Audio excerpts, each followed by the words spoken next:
ಜಾಸ್ತಿ ಆಗಿದೆ ಅದಕ್ಕೂ ಇವಾಗ EBC ವ್ಯಾಕ್ಸಿನೇಷನ್ ಮಾಡಲಿಕ್ಕೆ 2 ಸೆಂಟರ್ಸ್ ಐಡೆಂಟಿಫೈ ಮಾಡಿದ್ದು. ಒಂದು ಬಾಗಲಕೋಟೆ ನಗರದಲ್ಲಿ, ಇನ್ನೊಂದು ಜಮಖಂಡಿ. ಇದರಲ್ಲಿ ಜಮಖಂಡಿಯಲ್ಲಿ ಒಂದು ಸ್ಥಳ ಗುರುತಿಸಿದೆ. ಅದನ್ನು ಫಿಸಿಬಿಲಿಟಿ ನೋಡ್ಕೊಂಡ್ಬಿಟ್ಟು ಆಲ್ರೆಡಿ ಅದಕ್ಕೆ ಫಂಡ್ಸನ್ನು ಏರ್ ಮಾಡಿ ಇಟ್ಟಿದ್ದೀವಿ. ಅದನ್ನು ಕೂಡ ಇದನ್ನು ಏನು ಮಾಡಲಿಕ್ಕೆ ಶೆಲ್ಟರ್ಸ್ ಇದೆ. ಎರಡು ಮೂರು ರೀತಿಯಿಂದ ಅದನ್ನು ನಾವು ಕ್ರಮ ವಹಿಸಬೇಕಾಗತ್ತೆ. ಒಂದು ಶೆಲ್ಟರು, ಇನ್ನೊಂದು EBC ವ್ಯಾಕ್ಸಿನೇಷನ್, ಎರಡು ರೀತಿಯಿಂದ ಮಾಡ್ತಾ ಇದ್ವಿ. ಈಗಾಗಲೇ ಪ್ರಗತಿಯಲ್ಲಿದೆ. ಅದು ಟೆಂಡರ್ ಆಗಿದೆ, ವರ್ಕ್ ಆರ್ಡರ್ ಕೊಟ್ಟಿದ್ದೀನಿ. ಪ್ರತಿದಿನ 10 ಹುಡುಗರಿಗೆ ಅಥವಾ 10 ಜನರಿಗೆ ನಾಯಿ ಕಚ್ತಾ ಇದೆ. ಏನು ಆ ಥರ ಫೆರೋಸಿಯಸ್ ನಾಯಿಗಳಿಗೆ ಮಣ್ಣಿನ ಬಾಗಲಕೋಟೆಯಲ್ಲಿ, ಬಾಗಲಕೋಟೆಯಲ್ಲಿ ಕಚ್ಚಿದವು ಅಂಥವನ್ನೆಲ್ಲ ಅದು ಸಪ್ರೇಟಾಗಿ ಹಿಡಿದಿಟ್ಟು ಇಡ್ಲಿಕ್ಕೆ ಆಗಲಿ ಸೂಚನೆ ನೀಡಿದ್ದೀನಿ. ಬಾಗಲಕೋಟೆಯಲ್ಲಿ ಮೊನ್ನೆ ಮಾಡಿದ್ದಾರೆ ಕಾರ್ಯಾಚರಣೆ, ಅದನ್ನು ಕೂಡ ಎಲ್ಲ ಕಡೆ ಮಾಡಿಸ್ತೀನಿ. ಸರ್, ಇನ್ನೊಂದು ರಿಕ್ವೆಸ್ಟ್, ಪುನರ್ವಸತಿ ಕೇಂದ್ರದೊಳಗ್ರಿ ತಮ್ಮ ಗಮನಕ್ಕೆ ಐತ್ರಿ. 38 ಕುಟುಂಬಗಳಿಗೆ ಅನ್ಯಾಯ ಆಗೈತೆ ಸರ್. ಅದನ್ನ ಸರಿಪಡಿಸಕ್ಕೆ ಆಡಳಿತ ಇನ್ನ ಮುಂದೆ ಆಗ್ತಾ ಇಲ್ಲ ಸರ್. ಅದು ಮುಂದೆ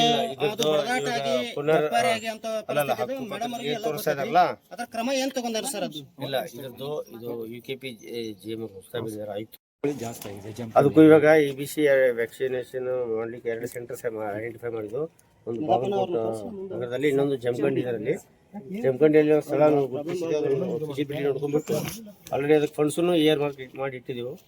ಅದನ್ನು ಕೂಡ ಇದನ್ನು ಏನು ಮಾಡಲಿಕ್ಕೆ ಶೆಲ್ಟರ್ಸ್ ಇದೆ. ಎರಡು ಮೂರು ರೀತಿಯಿಂದ ಅದನ್ನು ನಾವು ಕ್ರಮ ವಹಿಸಬೇಕಾಗತ್ತೆ. ಒಂದು ಶೆಲ್ಟರು, ಇನ್ನೊಂದು EBC ವ್ಯಾಕ್ಸಿನೇಷನ್, ಎರಡು ರೀತಿಯಿಂದ ಮಾಡ್ತಾ ಇದ್ವಿ. ಈಗಾಗಲೇ ಪ್ರಗತಿಯಲ್ಲಿದೆ. ಅದು ಟೆಂಡರ್ ಆಗಿದೆ, ವರ್ಕ್ ಆರ್ಡರ್ ಕೊಟ್ಟಿದ್ದೀನಿ. ಪ್ರತಿದಿನ 10 ಹುಡುಗರಿಗೆ ಅಥವಾ 10 ಜನರಿಗೆ ನಾಯಿ ಕಚ್ತಾ ಇದೆ. ಏನು ಆ ಥರ ಫೆರೋಸಿಯಸ್ ನಾಯಿಗಳಿಗೆ ಮಣ್ಣಿನ ಬಾಗಲಕೋಟೆಯಲ್ಲಿ ಕಚ್ಚಿದವು ಅಂಥವನ್ನೆಲ್ಲ ಅದು ಸಪ್ರೇಟಾಗಿ ಹಿಡಿದಿಟ್ಟು ಇಡ್ಲಿಕ್ಕೆ ಆಗಲಿ ಸೂಚನೆ ನೀಡಿದ್ದೀನಿ. ಬಾಗಲಕೋಟೆಯಲ್ಲಿ ಮೊನ್ನೆ ಮಾಡಿದ್ದಾರೆ ಕಾರ್ಯಾಚರಣೆ, ಅದನ್ನು ಕೂಡ ಎಲ್ಲ ಕಡೆ ಮಾಡಿಸ್ತೀನಿ. ಸರ್, ಇನ್ನೊಂದು ರಿಕ್ವೆಸ್ಟ್, ಪುನರ್ವಸತಿ ಕೇಂದ್ರದೊಳಗ್ರಿ ತಮ್ಮ ಗಮನಕ್ಕೆ ಐತ್ರಿ. 38 ಕುಟುಂಬಗಳಿಗೆ ಅನ್ಯಾಯ ಆಗೈತೆ ಸರ್. ಅದನ್ನ ಸರಿಪಡಿಸಕ್ಕೆ ಆಡಳಿತ ಇನ್ನ ಮುಂದೆ ಆಗ್ತಾ ಇಲ್ಲ ಸರ್. ಅದು ಮುಂದೆ ಅದರ ಕ್ರಮ ಏನ್ ತಗೊಂಡಾರ ಸರ್? ಅದು ಇಲ್ಲ, ಇದು UKP GM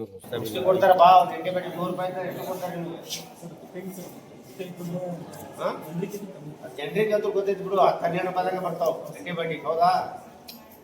ಇಲ್ಲ ಅದರ್ವೈಸ್ 115 ರೂಪಾಯಿ, 115 ರೂಪಾಯಿ ಜನರಿಗೆ ತೋರ್ತದೆ. ಎಲ್ಲ ಜನರಿಗೆ ತೋರ್ತದೆ. ಕಡಿಮೆ ಇಟ್ಕೊಂಡು ಕೊಡ್ತಾರೆ ಸರ್ ಅವ್ರಿಗೆ.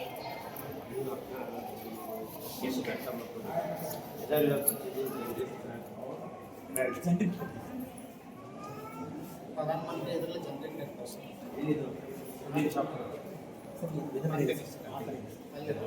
ಡಿಫ್ರೆಂಟ್ ಬೇರೆ ಪಕ್ಷ ಅಂತ